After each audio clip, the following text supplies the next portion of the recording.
ईमान अबू तालिब न पढ़ने आया हूँ ना ईमान अबू तालिब पढ़ना चाहता हूँ। ईमान अबू तालिब वो पढ़ता है जिसकी नस्ल मशकूक होती है। एहसान अबू तालिब हैं। ईमान अबू तालिब बहुत दूर की बात है, एहसान अबू तालिब हैं। इतने एहसान हैं अबू तालिब के अभी तक इस्लाम पे। इतना बड़ा मोहसन है अबू तालिब इस्लाम का कि उसका आखिरी बेटा अभी भी इस्लाम का वारिस है।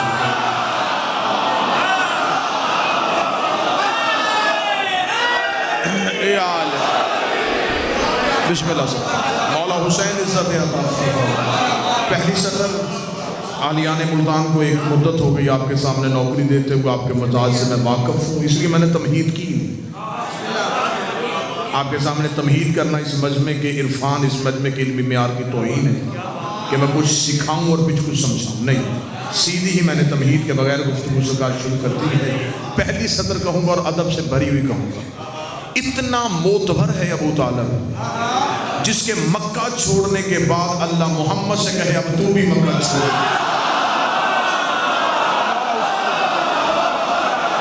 अल्लाह जाने खुदा की नजर में कितना मोतबर है अबू तालिब जिसके मक्का छोड़ते हुए अल्लाह मुस्तफा से कहे अब तू भी मक्का छोड़।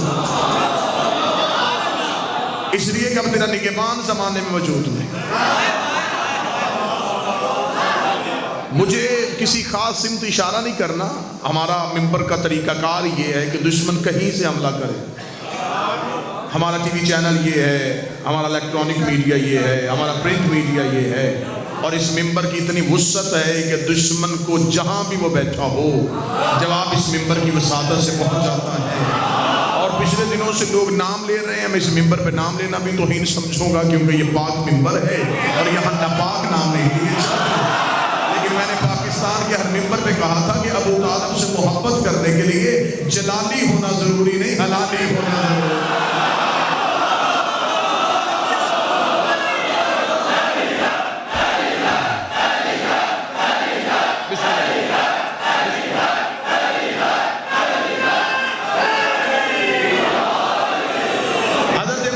हज़रत अबू तालिब पे बात करने के लिए, हज़रत अबू तालिब की इज्जत बयान करने के लिए, हज़रत अबू तालिब पे गुफ्तगू करने के लिए। और मैंने तो पाकिस्तान के हर मिंबर से कहा है कि हम हर तरह की दुश्मन की साजिश के लिए तैयार होते हैं। बादशाह हुसैन ने जब नौकरी इस महकमे में दी है तो हमें ये अमर किया हुआ है कि हमें हर लम्हा तैयार रहना है। हम तो पहले ही अगले मोर्चों पे खड़े हैं। तो कभी पिछले मोर्चों पे गए ही नहीं, हम तो पहले ही अगले मोर्चों पे खड़े हैं। तो आपने बात किया, हमें ये भी अच्छा लगा है।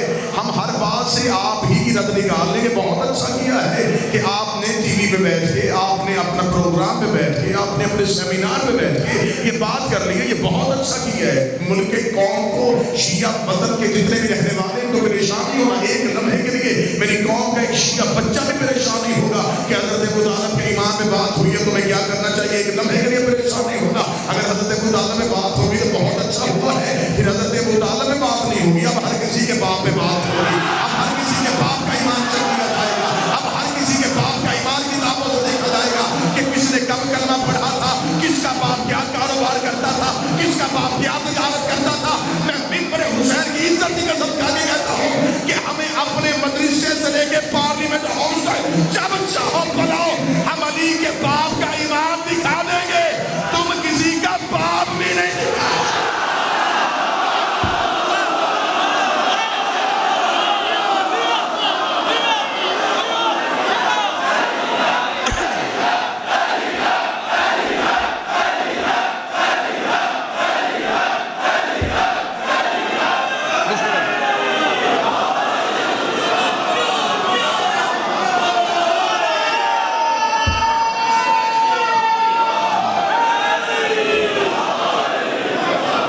बिस्मिल्लाह से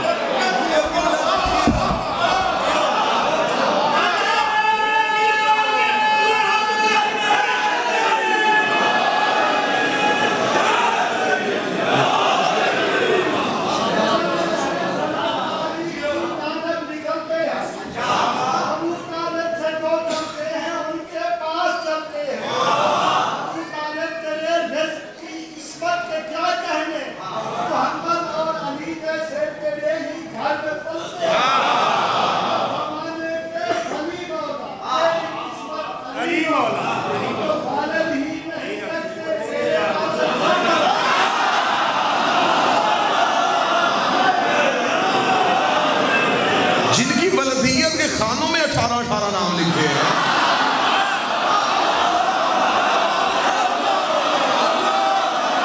तुम हमसे बहस करो, अच्छी बात है, फिर हर किसी के पाप के ईमान पे बात होगी।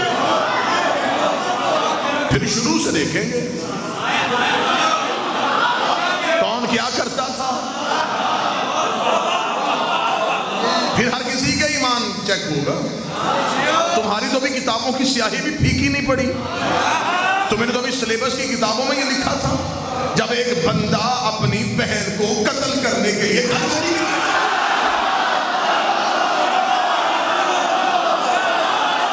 अभी तो साहिब किताबों की स्याही फीकी नहीं हुई। अभी तो तुमने सिलेबस की किताबों में लिखा था कि वो अपनी बहन को कत्ल करने के लिए निकला था, कि मेरी बहन ने इस्लाम कबूल कर लिया है। वो कत्ल करने के इरादे से जब दरवाजे में पहुंचा और बहन कुरान पढ़ रही थी, उन्होंने कुरान सुना, दिल मोम हो गया। नबी 7 साल कुरान पढ़ते रहे, किसी का दिल मोम नहीं हुआ।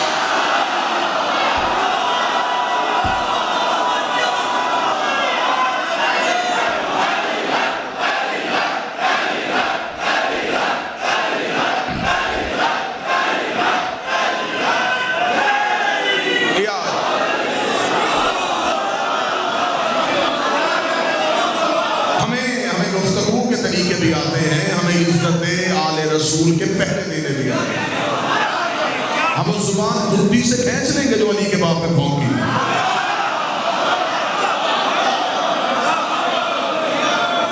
ये सोशल मीडिया पे आकर छोटे छोटे क्लिप देना, बंद कमरे में कैमरा लगा के गुफ्तगू करना और होता है जी। मनाजरे का चैलेंज, मनाजरे का चैलेंज, मनाजरे का चैलेंज। पता जो है भगोड़ों को कि मनाजरे हुकूमत ने बंद किए हैं।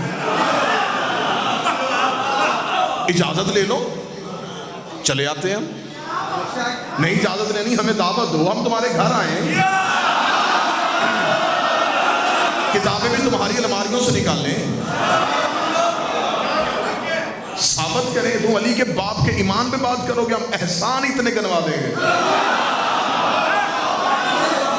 सिर्फ मुझे एक सवाल का जवाब दे मौलवी, और ये फिर हमेशा करके सवाल ही दफन हो। ईमान पे बहुत बाद में बहस करना, पहले बताओ ईसा से लेके नबी तक इसरार नबूवत लेके आने वाला कौन था?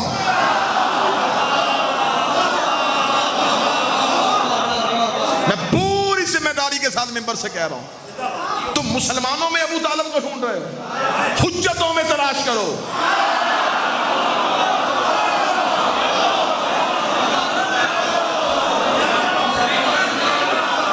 हजरत अबू तालिब को हुज्जतों में तलाश करो।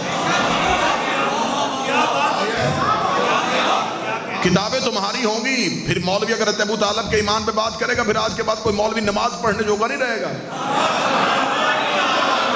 नमाज में जाके क्या कहते, दरूद इब्राहिमी पढ़ते, अल्लाहुम्मा सल्ली अला मुहम्मद व आले मुहम्मद कमा सल्लैता अला इब्राहीम व अला आले इब्राहीम। मेरा दरूद भेज मोहम्मद पे, मोहम्मद की आल पे, जैसे तूने भेजा था इब्राहिम पे और इब्राहिम की आल पे। इसका मतलब तूने मुसल्ले पे अल्लाह के रूबरू इकरार किया है कि मोहम्मद पे भी दरूद है, मोहम्मद की आल पे भी दरूद है, इब्राहिम पे भी दरूद है, इब्राहिम की आल पे भी दरूद है। इसका मतलब तूने मुसल्ले पे ये इकरार कर लिया था कि इब्राहिम पे भी दरूद है, इब्राहिम की आल पे भी दरूद है।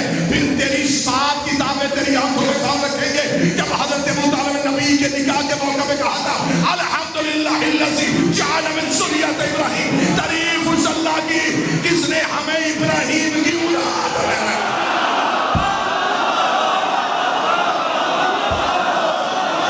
तारीफ है उस अल्लाह की जिसने हमें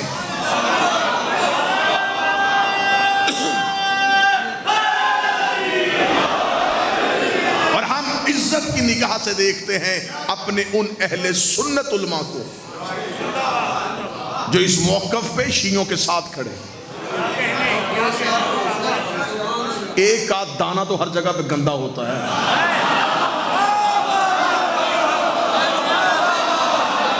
हाँ, सारा अहले सुन्नत अकीदा खराब नहीं है। जय्यद अहले सुन्नत के उलमा हैं जिन्होंने हजरत अबू तालिब की अजमत पे किताबें लिखी, तकारीर की हैं, अब भी वो कर रहे हैं। रोजाना की बुनियाद पे 2, 4, 6 अहले सुन्नत के जय्यद उलमा की बात आ रही है। लेकिन ये जिन्होंने बात की है ये सस्ती शोहरत के शौकीन, और इनका शेवा होता है हमेशा बड़े को भौं के मशहूर होना। कुत्ता सारी रात चांद को देख के भौंकता है।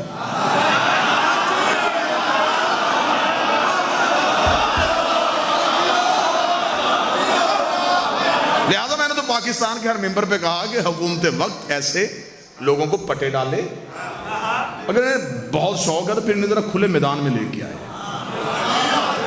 हम भी तो देखें कि करार के मानने वाले कौन है और फरार के मानने वाले।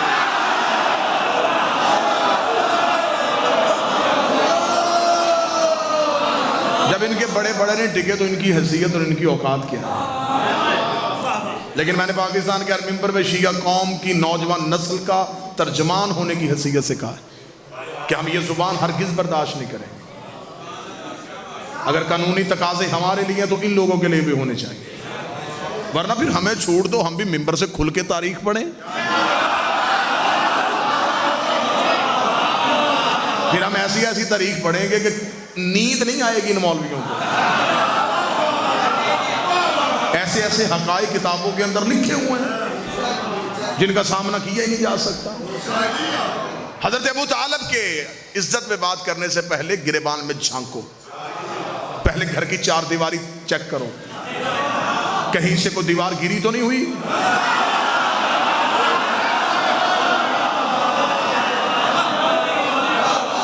मैं जुमला कहने लगा मुल्तान में पूरी जुर्रत के साथ कहने लगा हूं, जिंदगी में सैयदा से मांगी जुर्रत है, शहजादी जिंदगी उतनी देना जितनी जुर्रत के साथ गुजार सके। जिस दिन आंख में हल्की सी शर्मिंदगी और गर्दन झुकनी शुरू हो जाए, बीवी को सांस आखती करना और हमें अपने दरबार में वापस बुला देना, वो जिंदगी चाहिए नहीं जो तेरे दुश्मन के सामने सर झुका के गुजारी जाए। अबू तालिब के ईमान पे बात करने के लिए इल्म की जरूरत नहीं होती, माँ अच्छी होने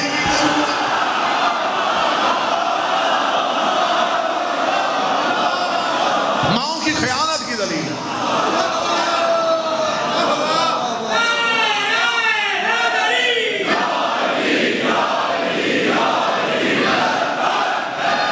अनगिनत वाकयात किताबों में हजरत अबू तालिब की इज्जत की ऐसे ऐसे लिखे। कुरान की कौन सी आयत से मैं तुम्हें अबू तालिब के एहसान दिखाऊं? मैंने आपके सामने ये कुरान की आयत पढ़ी है, खुदा कहता मेरा हबीब तू यतीम था, तुझे हमने पाला। जिसकी गोद को अल्लाह अपनी गोद कह रहा हो, जिसके सहन को अल्लाह अपना सहन कह रहा हो। मौलवी को सर पे कुरान रख के सिर्फ एक सवाल का जवाब दे दो कि ये इस्लाम की पहली दावत जो हुई थी, जिसे दावत ज़ुल-ए-शीरा कहते हो, ये कहाँ हुई थी? हजरत अबू तालिब के घर। हजरत अबू तालिब का घर कहाँ था? मक्का में। अल्लाह का अपना घर कहाँ था? मैं तो कोशिश कर रहा हूँ कि मुल्तान के म्यार के ऊपर ही तैरूं, मुझे कहीं भी बात कोई ऐसी ना कहनी पड़े जो मुल्तान के मसाज के नागवार गुजर जाए। हम यहाँ भी आए कि बानिया मजलिस ने किसी की मिन्नत नहीं की, यार दरवाजा खोल दो, हमारे खतीब है, हमने बिठाना है। हमेशा दूसरा का दरवाजा वो खुलवाता है जिसका अपना घर कोई ना हो।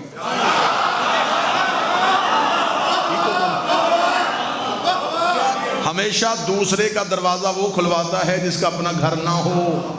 इसका मतलब है कि इस्लाम की पहली दावत मक्का में हुई। मक्का में अल्लाह का अपना घर था, घर भी छोटा नहीं था, 2 नबियों से मजदूरी करके बनवाया हुआ था। फिर भी कह दिया कि नहीं, इस्लाम की अब दावत अबू तालिब के घर में होनी चाहिए। मेरे मालिक आज 1400 साल के बाद 2020 में चल रहे हरामी मौलवियों को पता चल गया कि अबू तालिब ने कलमा नहीं पढ़ा था। मेरे मालिक तुझे नहीं पता था कि अबू तालिब ने कलमा नहीं पढ़ा? तुझे क्या जरूरत अबू तालिब के एहसान लेने की? इस्लाम की पहली दावत तेरे घर में होनी चाहिए। बात ला इलाहा की थी, अल्लाह के घर में होनी चाहिए। बात मोहम्मद और रसूलुल्लाह थी, काबा के शहर में होनी चाहिए। खाना काबा की दीवार के साथ टेक लगा के नबी खुतबा देते, सारे के सारे 40 काफिरों के काबे के गिर्द बैठा देते। बात अल्लाह के घर में होती। आज तौहीद में नाज करते, हम भी बात करते कि इस्लाम की पहली दावत अल्लाह के घर में हुई थी। बात अल्लाह की थी, वो अबू तालिब के घर रही है। बात रसूल की थी, वो अबू तालिब के घर रही है। जब आपने मौलवियों से पूछा ये अल्लाह की बात अबू तालिब के घर क्यों हुई, कहते उस वक्त काबा में दावत इसलिए नहीं हो सकती थी कि काबा में बुत रहते थे, काबा में बुत रहते थे, काबा में बुत रहते, डूब के मर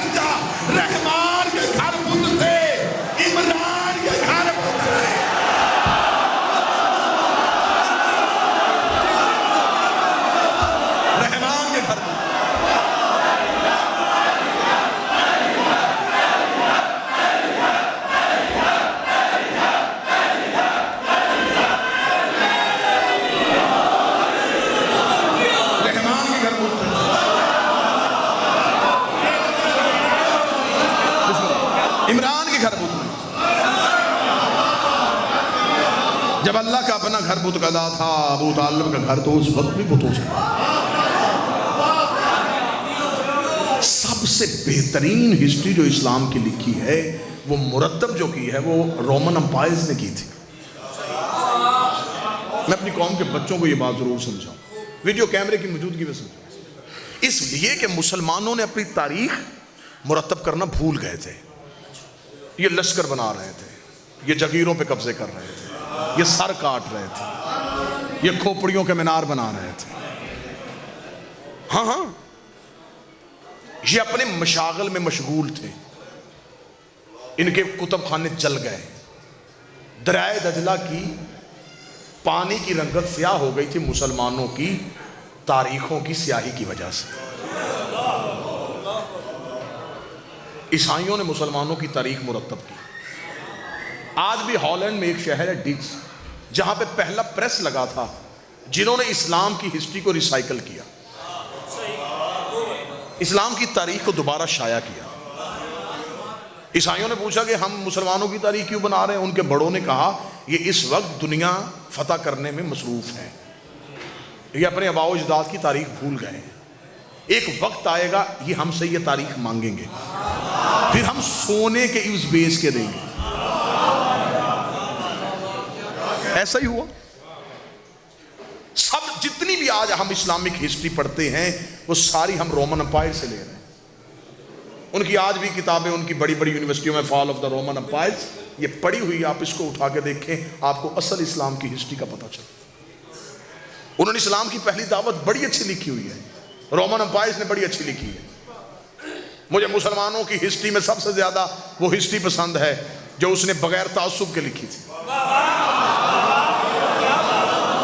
उसे कोई ईसाई को क्या था, उसे कोई बादशाह बचाने का लालच था, उसे क्या था? मुसलमानों ने तारीख लिखवाई दरबारों में बिठा के अपने मौरखों को। हाँ, यूं अशरफियां तोल तोल के दी गई। रसूल और खानदान रसूल के जितने नाम मिटा सकते हो मिटाओ, हमारे बड़ों के नाम लिखो, ये नाम मिटा दो। मैं बच्चों को ये बातें जरूर बताना चाहता हूं, कोई तो हो जो मिंबर से ये बातें बताए। वो हिस्ट्री रोक दी गई, नई हिस्ट्री शाया की गई, उसमें मर्जी के नाम लिखे गए। जल्दी जल्दी वो हिस्ट्री बना रहे थे कि जल्दी जल्दी ये तारीख लोगों तक पहुंचे। क्योंकि देखिए, तारीख ना शिया होती ना सुन्नी होती। तारीख की एतबार यही है, जिस तरह आज अखबार है, हम तक खबर पहुंचाती है, उस खबर में कितनी सदाकत है, कितना झूठ है, ये पढ़ने वाले को नहीं पता। ठीक है, खबर हम तक पहुंच गई। बिल्कुल इस ऐसे ही हिस्ट्री ने किया। मुसलमान दूसरे जो पूरी दुनिया में मुसलमान थे, जो कलमा गो थे, उन्हें क्या पता था मदीने में क्या हो रहा है। अब उन तक खबर पहुंचानी थी। झूठी हदीसें, झूठी रवायतें, गलत रावी, ऐसी ऐसी गलती तारीख में, बल्कि मैं तो यूं लफ्ज कहता हूं, मुसलमानों ने ऐसी ऐसी बोंगी मारी है कि आज अकल हैरान है कि 5,500 हदीस अबू हुरैरा से ले ली, और ये भी पता नहीं किया कि उसने कलमा ही जंगे खैबर के बाद पढ़ा है।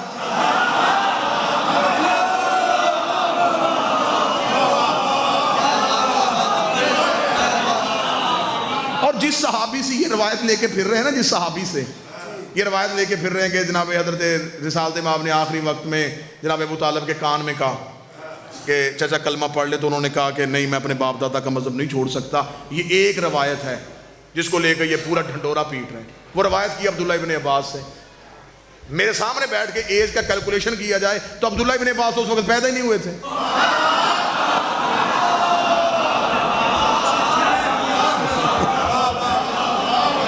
जिस सहाबी से तुम रवायत ले रहे हो वो दुनिया में आया ही नहीं। अच्छा, दूसरी मुसलमानों तुमसे पूछने वाला बंदा बात ही कोई नहीं कि जो कान में नबी ने कही थी वो तुमने सुन ली, जो गदीर में मजमे में कही थी वो तुमने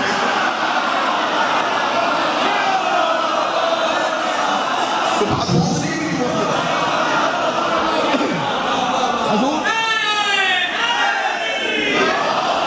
कान वाली बात सबको याद है, गदीर वाली भूल। ये वजह है कि ये जो मुसलमानों ने फिर अपनी तारीख लिखी सारी गलत थी। अब जब आज के दौर के ईसाई ने पढ़ी है इस्लाम, तो उसने कुरान की तफसीर नहीं पढ़ी, उसने पहले मुसलमानों की तारीख पढ़ी। जो ही उसने हिस्ट्री पढ़ी उसे इस्लाम से नफरत हो गई। उसने कहा ये है इस्लाम, गर्दनें काटना, लहू बहाना, मुल्क फतह करने के लिए गरीबों की जगीरों पे कब्जा करना, मैं नहीं मुसलमान हूंगा। ये वजह है कि इस्लाम नहीं फैला, कि इस्लाम कुरान सामने नहीं गया, अहले बैत का किरदार सामने नहीं किया। मैं जुमला बदलता हूं, लोगों ने बादशाहों के किरदार को इस्लाम समझा,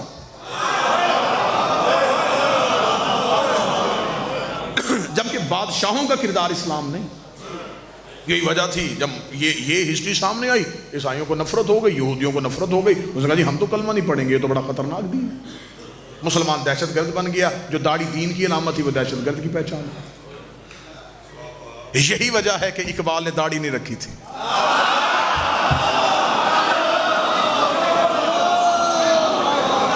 और जितना फरंगी ने, जितना अंग्रेज ने इकबाल पढ़ा है ना, उसे इतने हमारे मुफस्सरीन के नाम नहीं आते, उन्हें इकबाल याद है। वो कहते हाँ बाकी तुम सब छोड़ो, लेकिन तुम्हें एक स्कॉलर था जिसका नाम इकबाल था। इकबाल से पूछा था किसी मौलवी ने, तू दाढ़ी क्यों नहीं रखता? उसने कहा मेरे अंदर दाढ़ी है।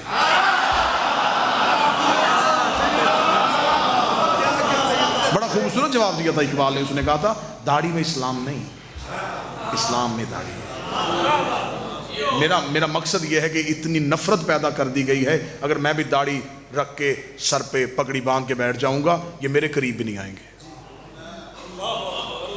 उसने रवच तब्दील कर ली, उसने तरीका तब्दील कर दिया। वरना मुसलमानों की तारीख तो लहू से भरी पड़ी है। ऐसी ऐसी तारीख है, मैं आपके सामने पढ़ूं, वल्लाह हुसैन आप कानों पे हाथ रख के मजमे से निकल जाए कि इतना गंदा किरदार था मुसलमान के बादशाहों का, ऐसा गलीज किरदार था मुसलमान बादशाहों का। तो जहां तारीख भरी गंद से पड़ी है, तुम उसमें से अबू तालिब का ईमान देख रहे हो, जो तुमने अपने तनख्वाहदार बंदों से लिखवाई है उसमें से ढूंढ रहे। अबू तालिब ढूंढ रहे तो कुरान से ढूंढ।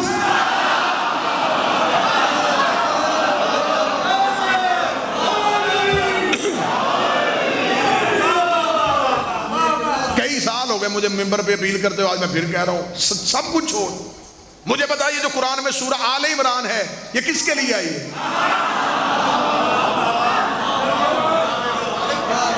इससे मुराद इमरान तो अली का बाप है, तो जिसकी आल के लिए अल्लाह पूरी सूरत भेज रहा हो।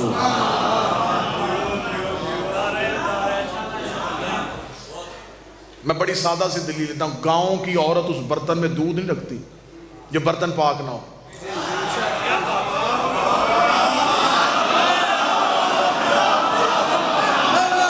उसे पूछोगे तू किसी और बर्तन में दूध क्यों रखती है, उसे कहा ना दूध रब का नूर होता है, नूर पाक बर्तनों में रखता है। गांव की औरत को पता है कि रब का नूर किस बर्तन में रखना है, अल्लाह को पता ही नहीं था मैंने नबी किस कोट में उतारा।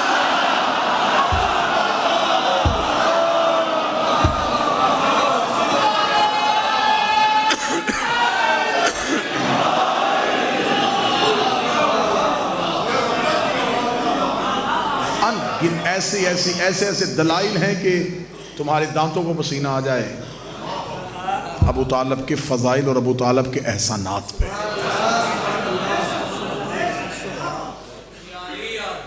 दो जानू थे अबू तालिब के, एक पे मुस्तफ़ा बैठता था, एक पे मुल्तान। और ये भी मैं हकीकत आज मुल्तान में खोल के जाऊं, एक चोरी हुआ एक चीज चोरी हुई है सैयदों के घर से, मैं बरामदगी आज करवा देता हूं। मैं बरामदगी करवाऊंगा तो आप फौरन तायद करेंगे वाकईतन ये चीज चोरी हुई थी। पूरे मुल्क में आप नज़ामत के फराइज़ सर अंजाम देते हैं, आप मिंबर पे बैठ कर ज़ाकिरीन को सुनते हैं। पहली मैं बरामदगी पढ़ने लगा, बहुत मुद्दत पहले सैयदों के घर से एक चीज चोरी हुई थी, वो किसी और के सिर पे सजा दी गई थी, मैं वो पढ़ने लगा। मैं अभी नहीं पढ़ूंगा, अभी तो मैं आपको सस्पेंस में रखूंगा। तो जाकर कहते होते ना टीप का बंद बाद में जो आखिरी शेप होता है, तो मैं भी वो बाद में रखूंगा। बरामदगी मैं करवा देता हूं जी। जब रिसालत माब, क्योंकि नूर थे और मौला अमीर अल मोमिनीन रिसालत माब एक, ये नूर मुख्तलिफ असलाब में रहा, मुख्तलिफ सुलबों में रहा। जिस नबी की गोद में होता था उसकी पेशानी में नहीं होता था, जिसकी पेशानी में होता था उसकी गोद में नहीं होता था। मसलन हज़रत इब्राहीम के सुल में जब नूर पहुंचा तो अब हज़रत इब्राहीम की पेशानी में है। जो ही हज़रत इस्माइल दुनिया में आए, अब ये पेशानी से निकल के इस्माइल की पेशानी में आ गया। अब इब्राहीम की गोद में है, पेशानी में नहीं। हर नबी की या पेशानी में होता था या गोद में होता था, या पेशानी में होता था या गोद में होता था।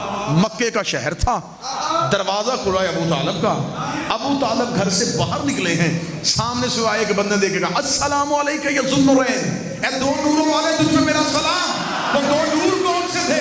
गोद में मोहम्मद का नूर था, पेशानी में अली का नूर। ये ज़ुन्नुरैन अली के बाप का लक़ब।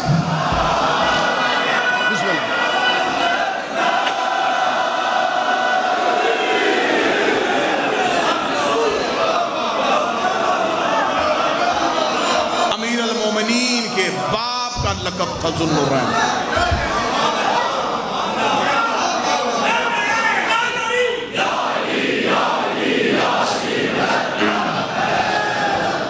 हज़रत अबू तालिब रज़ी अल्लाह नहीं, हज़रत अबू तालिब अलैहिस्सलाम। इस पे मुसल्ले पे मुसलमान दरूद पढ़ते हैं। कौन सा मैं क्या खोलूँ? हज़रत अबू तालिब का इल्म खोलूँ, हज़रत अबू तालिब का इरफान खोलूँ, हज़रत अबू तालिब की शुजाअत पे बात करूँ। हज़रत अबू तालिब का इल्म ढूंढना हो तो सिर्फ दीवाने अबू तालिब पढ़ के देखें। ये जो आज तक हम तक ये शायरी में आले मोहम्मद की सिर्फ पहुंची है, ये सबसे पहले हज़रत अबू तालिब ने शुरू की थी। मैंने इमाम से पूछा था कि आप हाशमियों में से जो भी इमाम मिंबर पे आता है वो इतना फसीह और बलीग खुतबा कैसे देता है? इमाम ने फरमाया इसलिए कि हम अपने बचपन में बच्चों को दीवाने अबू तालिब पढ़ा देते हैं।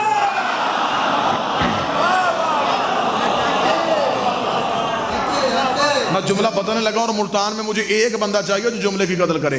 दीवाने अबू तालिब के बेटे को नहजुल बलागा कहते हैं।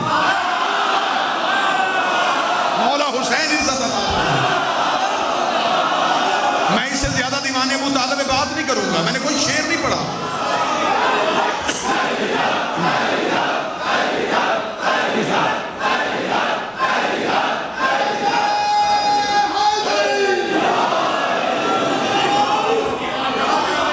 दीवाने अबू तालिब के बेटे का नाम नहजुल बलागा है।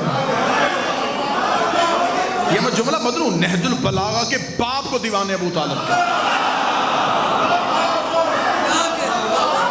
ये असल था दीवाने अबू तालिब का कि अली की जुबान से नहजुल बलागा निकला। जिसका बाप इतना फसीह हो बलीग हो,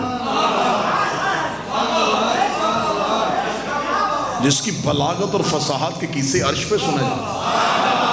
ये जो मौला अली की कलाई में जोर था, ये जो अली की तलवार में ताकत थी, मैं वो ताकत भी बता देता हूँ। किताबों में लिखा है कि रिसाल जमा बचपन है और घर वापस नहीं आए।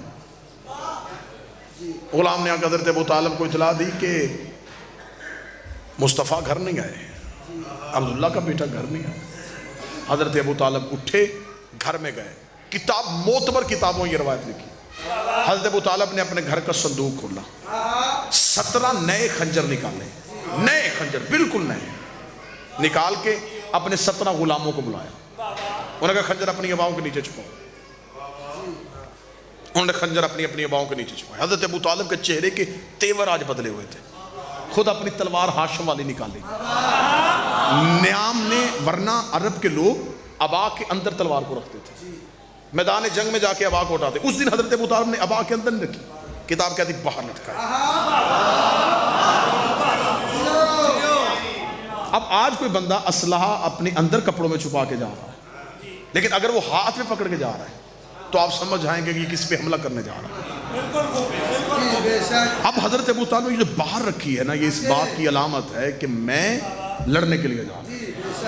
हज़रत अबू तालिब चले, जो किताब के जुमले हैं ना, कि आज मक्के में यूं गलियों में जलजले की कैफियत, आवाज जमीन पे खत कर रही थी। वहां पे आए जहां खाना काबा के करीब 17 सरदार बैठे हुए थे, जो पूरे मक्के के सरदार थे। हजरत अबू तालिब ने एक एक सरदार के पीछे एक एक गुलाम को खड़ा कर दिया।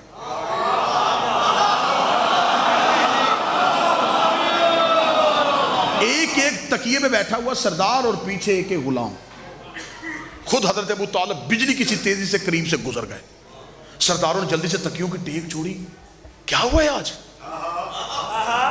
तलवार भी बाहर, आंखों में सुर्खी, जुल्फे हवा में, तेवर क्या है अबू तालिब के? क्या होने जा रहा है? हजरत अबू तालिब पहाड़ी के पीछे गए। रिसाल से वहां बैठे हुए अल्लाह की इबादत में मसरूफ थे। उठाया रसूल को, कांधे पे बिठाया। अब जो वापस आए, अब चेहरे पे इत्मीनान, अब आंखों की कशिश ही और, अब चेहरे की रौनक ही और। वो सरदारों ने जाते हुए हजरत अबू तालिब से तो नहीं पूछा, जब वापस गुजरे उन्होंने कहा रुकिए अबू तालिब। जाते हुए अंदाज और, आते हुए और। ये है बहादुरी अबू तालिब की। जब पता चल गया था कि नबी मिल गए हैं तो हजरत अबू तालिब को राज खोलना नहीं चाहिए था, लेकिन हजरत अबू तालिब ने फिर भी खोला। हजरत अबू तालिब ने अपने गुलामों से कहा अबाएं हटाओ, उन्हें बाहर फरमाया अपने खंजर दिखाओ इन्हें। उन्होंने 17 चमकते हुए खंजर दिखाए। मक्के के सरदारों ने कहा अबू तालिब ये तू क्या करने वाला था? फरमाया अगर मुझे पहाड़ के पीछे से मोहम्मद ना मिलता तो मैं गुलामों को कह के गया था मेरे आने का इंतजार ना करना, इनकी गर्दनें काट देना।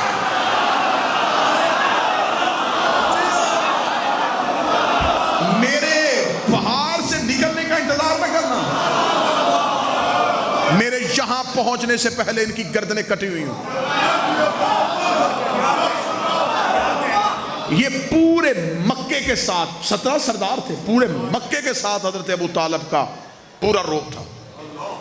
हजरत अबू तालिब का मैं बता के जा रहा हूं, जब तक इसे अमान है तब तक तुम्हें अमान है। एक दिन भी मेरे मुस्तफ़ा को कुछ हुआ, मैं मक्के, ये हजरत अबू तालिब के जुमले हैं, मैं एक लफ्ज भी नहीं बदला, मैं मक्के की गलियों को खून की नदियों में बदल दूंगा।